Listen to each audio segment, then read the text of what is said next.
the next 5 years ini prediksi aku ya, itu mass adoption tuh bakal terjadi ya. Jadi penggunaan either CBDC atau crypto dollar itu bakal widespread.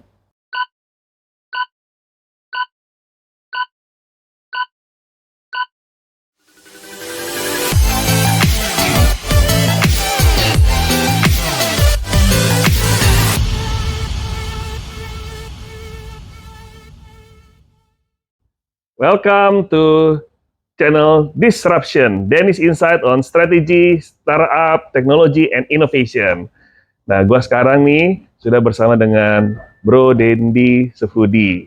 Apa kabar Mas? Apa kabar Mas? Dani, sehat Mas? Sehat, gimana kabarnya? Sehat juga Mas. Wah, senang banget nih udah bisa ketemu dan juga bisa diterima di sini di tempatnya di villa. Wah, asik banget nih, villa juga sekarang kantor nih ya. Dan cuacanya udah lagi cerah, enak banget nih buat kita ngobrol-ngobrol. Pengen tahu banyak nih tentang sepak terjangnya nih sekarang gitu ya. Apalagi what brings you here gitu kan, pasti banyak yang bisa kita gali, insight-insightnya dan yang lainnya. Nah mungkin awal mula dulu nih ya, kita perkenalan dulu nih dari perjalanan belajar studinya dari Mas Dendi nih, dari awal. Kuliahnya di mana, kemudian sudah sampai mana nih sekarang gitu. Siap. Pertama, thanks for coming here Mas. Wah, it's pleasure. For doing this. Kalau aku, alma mater kita ya, FEUI bareng-bareng. Aku dulu backgroundku akuntansi Mas. Jadi nggak kuantitatif ya sama sekali, lebih ke ngitung. Make sure balance itu kan ya, ngambil PA1 kan dulu harus balance ya. Make sure itu balance itu nightmare rasanya awal-awal yang semester pertama itu. Itu mitos pertama. Iya, mitos pertama tuh mesti balance tuh. Kredit sama debit. Semua pasti kayak keluar ujian kayak balance gak gitu kan. Selama 4 tahun itu, tapi itu nggak salah juga karena yang kita lakuin di kripto itu ledger teknologi juga kan. Itu kan general ledger ya. Itu ledger teknologi. Balik-baliknya situ juga. Balik-balik situ juga. Tapi itu ternyata penting ya, ledger teknologi itu milik siapa. Ya lawakannya kalau misalnya pernah nonton Mr. Robot gitu kan Mas. Jadi end of the world itu kalau misalnya ledgernya hangus ya. Siapa nih ngambil? Siapa yang punya gitu kan. Tiba-tiba uangnya 0, tiba-tiba besok pagi kan semua kayak krisis kiamat gitu. Nah, teknologi itu penting dan dari situlah awal mulanya aku masuk ke rabbit hole ya, ngobrol sama teman-teman soal ideologi kapitalisme di FEUI, sosialisme dan free thinking itu ya di FEUI. Yang satu ideologi yang nggak pernah diajarkan itu Austrian School of Economics ya, karena kita suka diajarkan mikro, makro. Kalau di Austrian School of Economics tuh mikro, makro nggak ada, cuman economics. Iya. Dan menarik, baru tahu juga nih. Jadi jadi perilaku mikro itu dicerminkan oleh makro juga ya. Jadi individual behavior itu penting. Jadi personal freedom itu mempengaruhi. Kalau kita nge-maximize personal economic freedom, maka itu nge-maximize macroeconomic growth yang ada. Nah, itu nggak semua ideologi sepakat, tapi aku setuju dengan hal itu dan ternyata like-minded people yang suka Austrian School of Economics ini suka juga terhadap kripto, dan itulah aku menemukan white paper di situ Mas Dani. Ini Austrian berarti ini di antara Keynesian sama Marxist sebelah kiri, Keynesian kiri tengah lah ya. Ini kira-kira Adam Smith itu trade mungkin tengah ya.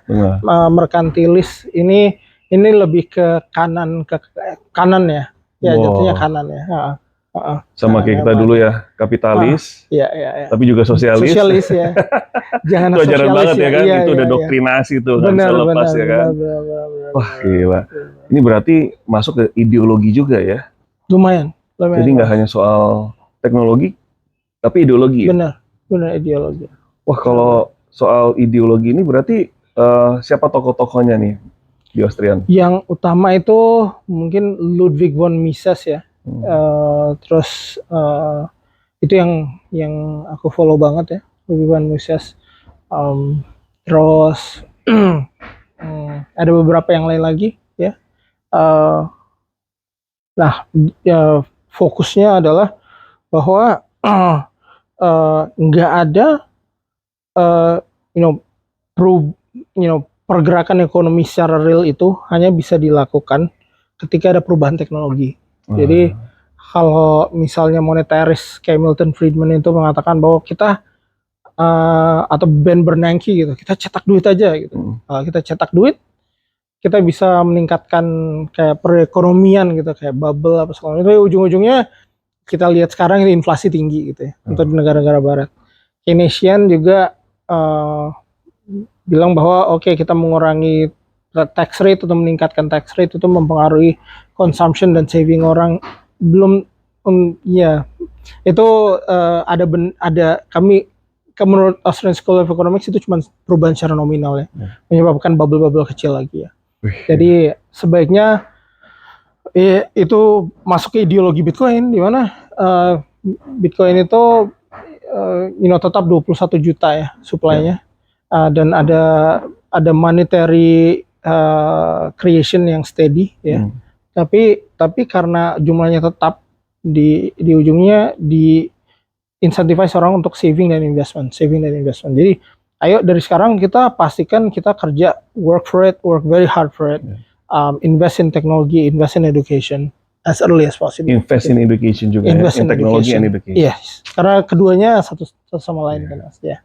Nah, gue pengen tahu lagi nih sejarahnya dari lu sendiri, pengalaman lu dalam menggali lebih jauh lagi. Tadi bilang masuk ke dalam rabbit hole gitu kan, apa yang lu temukan, kemudian bagaimana ini membawa lu ke sini.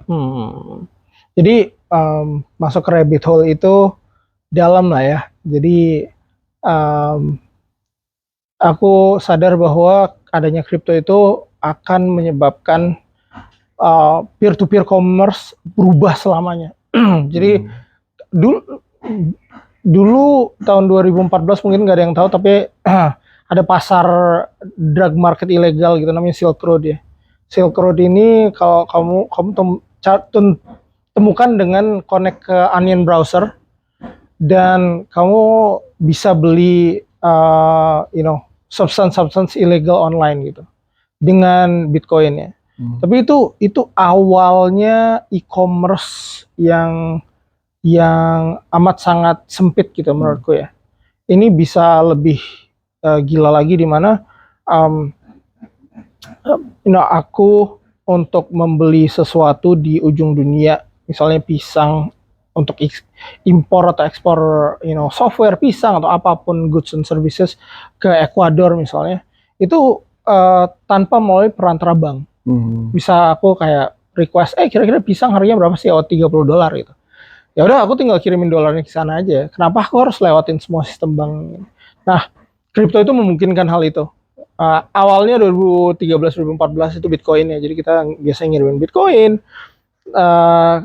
Dan itu kelihatan ya. Jadi eBay atau early eBay-nya itu Silk Road itu. Tapi kedepannya aku yakin one day bakal ada eBay yang pembayarannya in crypto ya, crypto dollar ya. dan fungsi payment ini yang menurutku bakal penting banget ke depannya. Dan kalau misalnya Mas sekarang punya uang kertas, kemungkinan besar 10-20 tahun yang akan datang itu sudah nggak ada lagi. Either itu dalam bentuk CBDC yang sedang dikembangkan oleh BI sekarang, atau dalam bentuk private cryptocurrency atau crypto dollar yang ada gitu. Jadi aku bisa bayar Mas langsung, benar-benar kayak dulu ya, lebih langsung ya. Dulu kan tahun awal uang berdiri itu, uang ada itu, uang tuh dalam bentuk batu kan. Aku kasih Mas batu, Mas kasih aku batu, dan ownership ini sebenarnya ledger tadi yang kita pelajari akuntansi itu Mas, ya dicatat ya. Jadi kripto itu sebenarnya kayak ledger aja sih Mas ya. Jadi dengan adanya global ledger ini kita sepakat bahwa siapa milik siapa punya apa gitu sih Mas. Yes. Dan ya, jadi aku ngerasa bahwa kalau ke uang itu bakal ubah jadi kripto 100 tahun ke depan, it's gonna be looking very different from what we have right now. Jadi fokusku itu dari dulu gimana cara aku menciptakan this future bank ya. Karena aku yakin bank yang ada sekarang itu bentuknya fractional reserve nggak bakal ada lagi selama 100 tahun ke depan. For sure, itu prediksi aku. Nah, aku yakin hipotesaku adalah the next banks would be crypto exchanges. Jadi aku memaksimalkan selama 7 tahun ini gimana cara belajar untuk membuat crypto exchange dari nol atau membuat tim together untuk menjadi membuat crypto exchange dari nol. Dan ya inilah mas. Ya. Ini kelihatan nih udah kan hasilnya kan. Iya. Wow. Berarti ini semua based on your own research. Jadi lu study mendalam, kemudian dari semua yang lu dapetin ini itu masuk dalam paper, jurnal gitu? Dulu belum, kalau ini nggak persis riset PhD aku ya mas ya. Jadi aku sempat S2, S3 juga di Amerika dan Kanada, tapi itu di bidang matematika, computer science dan AI ya. Jadi computer science ya? Iya, sama sekali nggak ada hubungannya sama kripto sama sekali. Tapi aku ngerasa bahwa itu dasar-dasar membantu pola pikir Western, pola pikir PhD, pola pikir di sana yang membantuku untuk membuat ini gitu mas. Tanpa itu aku kayak mungkin masih belum punya kemampuan untuk membuat ini semua gitu sih mas. Kira-kira pola pikir apa yang dapatkan beda nih? Aku ngerasa mindset thinking out of the box itu yang pertama ya. Jadi kita kalau ngelihat sesuatu benar-benar aku ngerasa di dunia barat itu kalau temanku bilang bahwa Amerika itu kayak living casino mas. Jadi innovation semuanya dari sana semua. Alasannya karena memang tiba-tiba ada sesuatu yang baru, semua orang nge-pile up money, ngasih satu orang yang kayak bikin inovasi wow gambling, banget. Tapi kan gambling kan. Nah, jadi 1% dari 99% yang bakal menang gitu. Bahkan mungkin lebih kecil kemungkinannya dari itu ya, less than 1% ya. Dari untuk itu aku ngerasa bahwa pola pikir itu penting, bahwa kita taking risks itu juga penting ya untuk technological innovation. Nah, aku ngerasa produk-produk yang ada di dunia timur atau Eastern world itu rata-rata produk yang di copy dari barat dan diimprove instead of bikin sesuatu yang from scratch. Nah, aku hipotesa awalku itu kita bisa membuat sesuatu yang from scratch, yang build from ground up, sesuatu yang beda gitu. Jadi gitulah mas. Jadi ya ini lu perjalanannya lumayan dan masih banyak ya, masih panjang ya, masih gitu ya. Dan lu pelajari nggak hanya soal ekonomi, tapi juga AI, kemudian juga computing science. Luar biasa banget nih. Gimana mikirnya, gue juga udah pusing gitu. Jadi memang banyak matematik dan logik ya. Benar. Banyak banget mas, matematik dan logik. Keren. Nah itu benar-benar banget ya. Kalau misalnya yang lu bilang itu kayaknya eye opening banget gitu. Dan dimana kalau gua quote 100 tahun ke depan, lu bilang tadi akan bank itu akan digantikan dengan crypto exchange. Benar. Gitu kan, ya. Nah itu ada hubungannya nggak dengan startup yang lo dirikan nih sekarang nih, Bitlayat nih? Iya, jadi kebetulan karena viewku kayak gitu, istilahnya you have to have skin in the game ya. Jadi itu aku decide sama co-founderku Aditya Suseno, dia juga Bitcoiner lama dari 2011 untuk join. Kita berdua nge-co-found crypto exchange ini gitu sih bareng-bareng. Karena impian kita berdua dari dulu itu dari 2013 pertama kali kita ketemu lewat Facebook ya. Oh, jadi ketemunya Facebook ya. Namanya Facebook ya. Itu belum ada like-minded ya nih. Like-minded mas di komunitas Bitcoin Indonesia ya. Dulu komunitasnya kecil ya, orang gila gitu. Jadi kayak datang aku ada ini juga di CoinDesk ya dulu 2014. CoinDesk.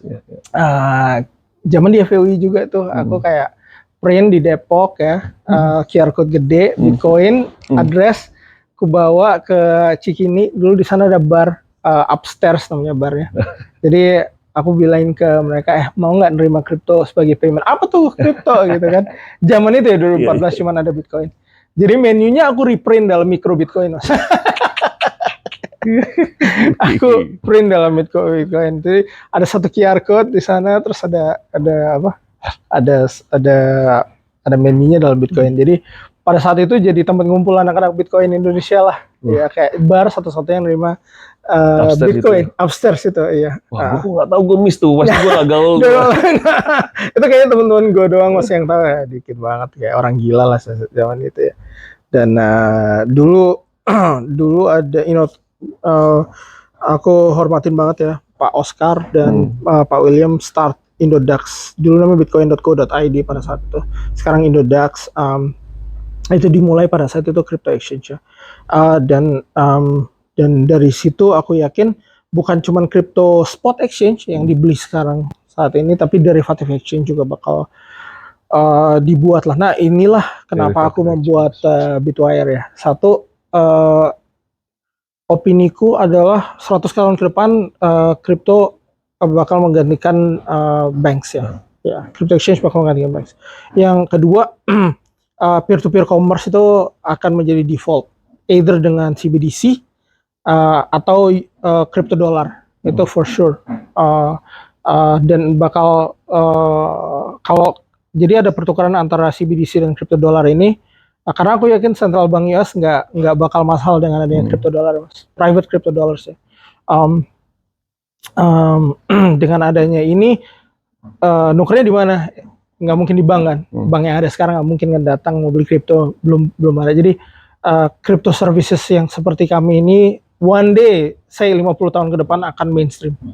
Iya, jadi pembelian lewat HP, Mas bawa kripto dolar ke luar negeri, beli pakai CBDC lokal, it's gitu caranya. Udah oke ya. Udah diterima ya. Iya. Nah sekarang kok dengan dedolarisasi rame-rame kan BRICS itu kan mulai untuk menggunakan mata uang sendiri gitu, apakah ya mungkin mengutamakan renminbi gitu ya, ataupun ada yang mau bikin saingannya dolar gitu kan, itu ngaruh nggak nih Din? Menurutku ada dua opiniku soal itu. Aku nggak tahu mana yang benar. Jadi dua-duanya istilahnya kalau di ekonomi kan kalau percaya salah satu hedge the other one kan Mas. Gitu kan.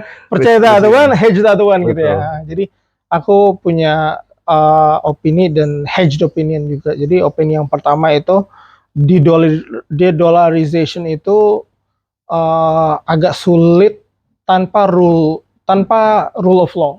Jadi alasan dolar reserve mata uang adalah karena menyimpan uang di American banks atau in US dollar itu selama 50-60 tahun yang lalu itu value-nya nggak berubah, tapi sekarang mulai berubah karena inflasi. Nah, dengan adanya BRICS mudahan merubah hal itu. Aku ngerasa Indonesia, India, China, Brazil, Russia yang getting together itu sesuatu yang menarik ya untuk menciptakan de-dollarization. Apakah itu terjadi? Aku nggak tahu ya. Jadi it's very cool, Mas. It's very cool. Berarti ini Bitwire fokusnya di trading exchange crypto ya. Jadi jadi kami mau apapun yang kami lakukan itu untuk crypto infrastructure 100 tahun ke depan. Gitu sih Mas ya. Jadi bukan serta-merta tempat spekulasi. Walaupun bisa dijadikan tempat spekulasi dalam pasar derivatifnya. Pasar spotnya untuk membeli Bitcoin, Ethereum dengan USDT ya, kami crypto to crypto gitu. Dan juga one day hopefully menjadi backbone untuk payment. Jadi kami tidak secara langsung menangani payment, tapi mudahan retail customer yang ada atau B2B customer yang ada bantu untuk mass adoption crypto itu Mas. Berarti ini di platformnya, di sistemnya ya untuk transaction backend exactly. Transaction payment, benar. Gateway, everything. Yes. Yes. Wah, keren. Yes. Berapa orang sekarang di Bitwire? Sekarang total ada 16 orang di Bitwire ya. Kantor kita ada 3 Jakarta, Jogja, Bali. Sekarang sini yang di Bali. Headquarter ya. Di Bali nih. Iya, Ini asik banget. Iya, makasih Mas. Wow. Ini istilahnya Joglo Trading Room. Rumah Joglo jadi trading room. Di Joglo ini. Terus itu ada tradingnya, rumah ada banyak layar, monitor gitu kan ya. Terus juga layarnya Dendi juga gede banget gitu kan. Semua isinya candlestick ya. Iya, Mas. Wah. Kalau boleh tahu sekarang berarti udah ada investornya atau? Kebetulan proses nyari investor udah dari 2019 pas jadi ada. Iya. Jadi personal funds juga ada, selain investor juga ada, Mas. Iya. Kalau sebelumnya juga pernah ada startup yang pernah didirikan atau? Jadi dulu 2 kali mungkin ya. Jadi selama S2, S3 itu, S3 terutama, aku join ke inkubator. Sempat part time gitu, nambah-nambah uang karena namanya mahasiswa ya. Iya, mahasiswa dapat PhD student ya, kalau mungkin Mas tahu atau rekan-rekan tahu. Jadi PhD student itu memang digaji untuk STEM ya. Tapi untuk hidup berkecukupan pun enggak.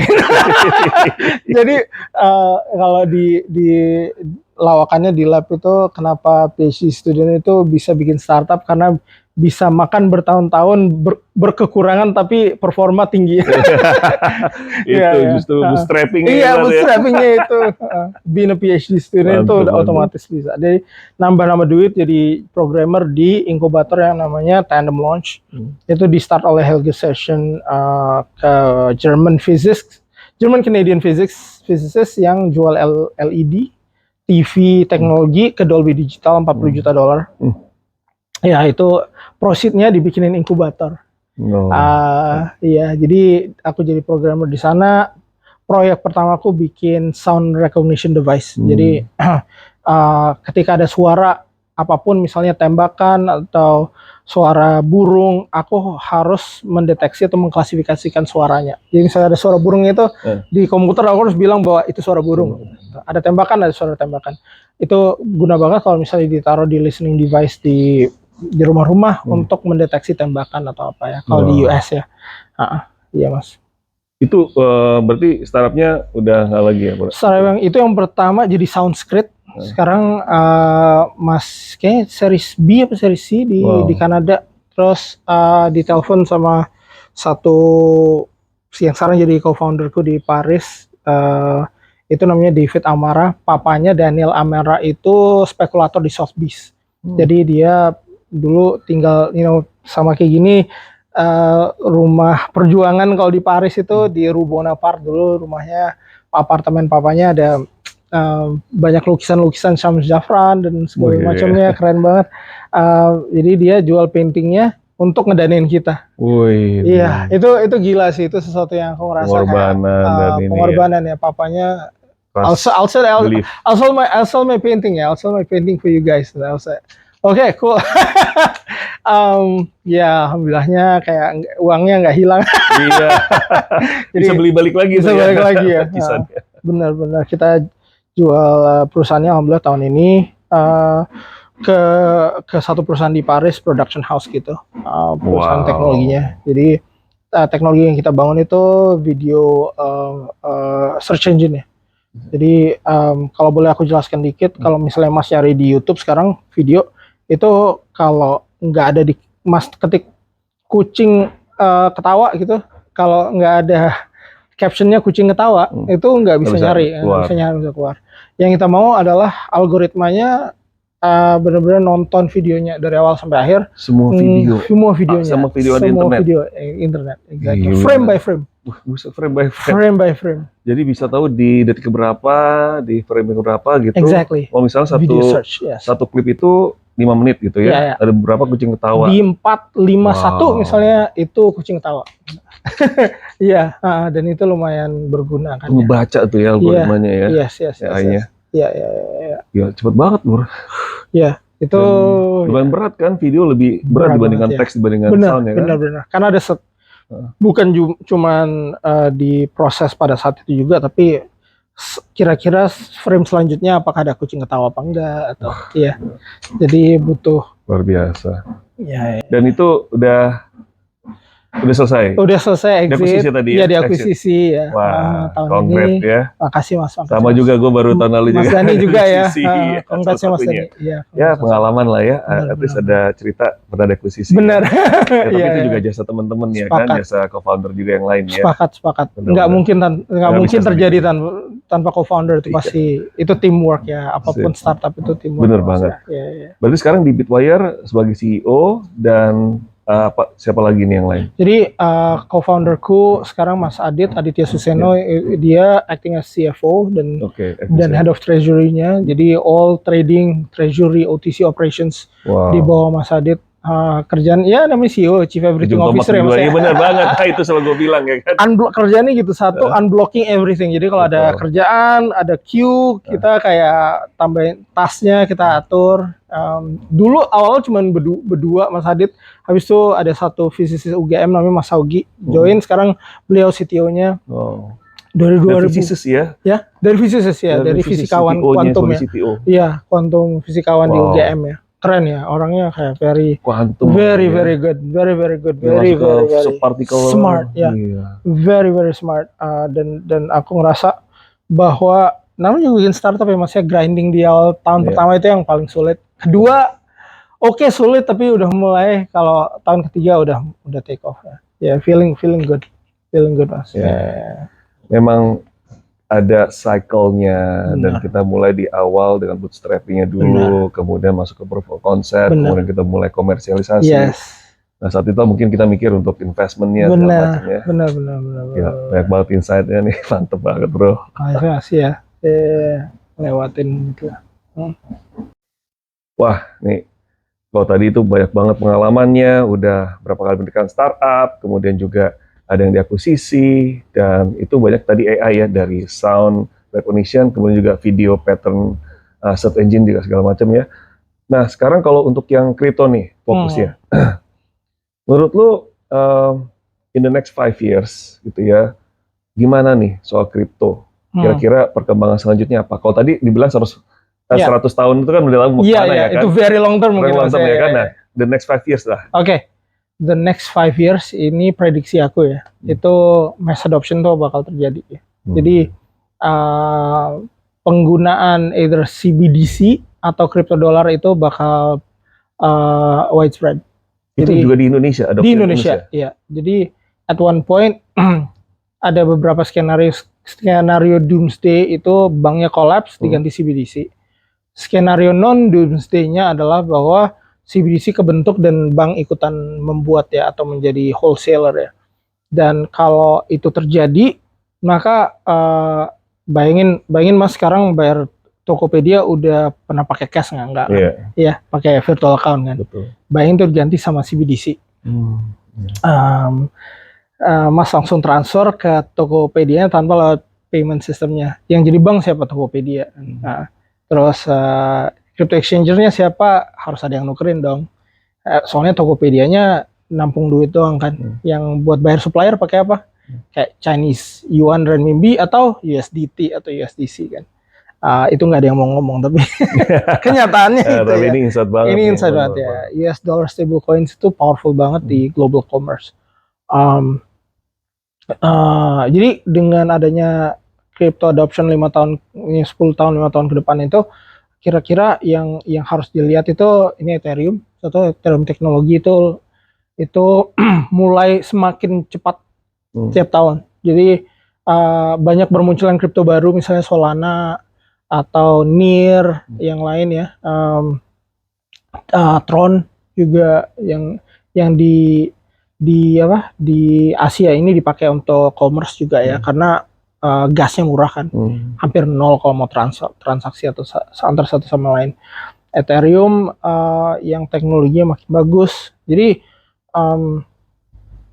hipotesa aku kalau ini jadi payment, high throughput blockchain itu penting. Jadi blockchain yang cepat seperti Solana, Near, Ethereum yang upgraded ini bakal lebih banyak dipakai ya. Highly adopted, of course price yang associated makin tinggi dengan mereka ya.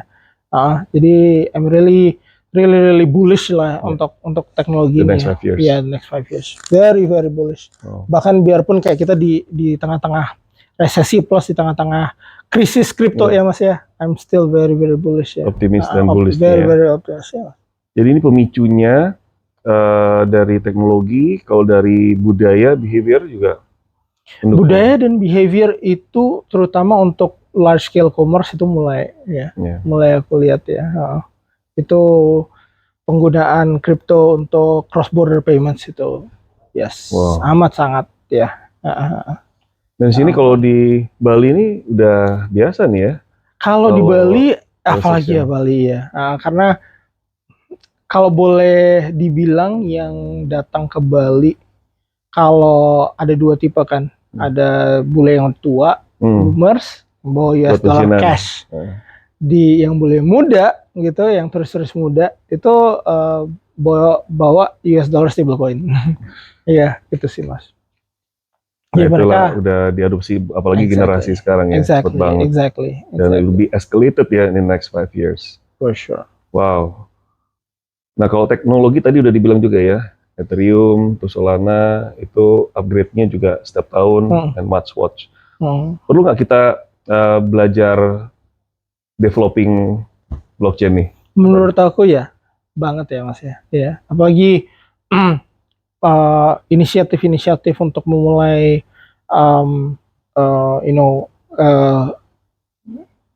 pelatihan atau software house atau apapun yang berhubungan dengan blockchain teknologi ini, entah Ethereum, Solidity atau Viper atau kedepannya Rust ya, bahwa anak-anak muda Indonesia itu bisa belajar, bisa dapat nambah lapangan kerjaannya dengan mempelajari blockchain programming language itu sih Mas.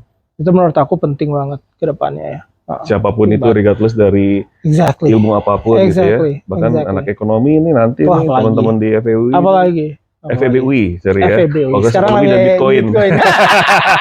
UI. Kan Bitcoin ya. Mesti belajar ya tentang blockchain ya. Atau tapi fakultas ekonomi dan blockchain. Blockchain keren sih. UI. Iya, tapi Bitcoin juga apa-apa. Iya, langsung kelihatan iklannya. Wah, oke. Wah, tinggi banget nih, banyak banget insight kita dapatkan, terutama tentang disrupsi ke depannya, soal tentang cryptocurrency yang dipercaya ya nanti 100 tahun ke depan is about crypto exchange. In the next 5 years itu adopsinya sudah sangat-sangat tinggi sekali gitu.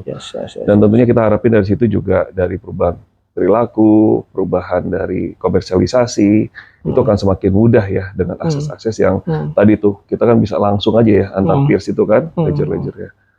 Oke, keren banget deh. Aduh, senang banget nih bisa ngobrol banyak nih, Bro Dendi. Sama-sama, Mas. Thank you banget lagi. Nanti kita kapan-kapan ngobrol lagi ya. For sure.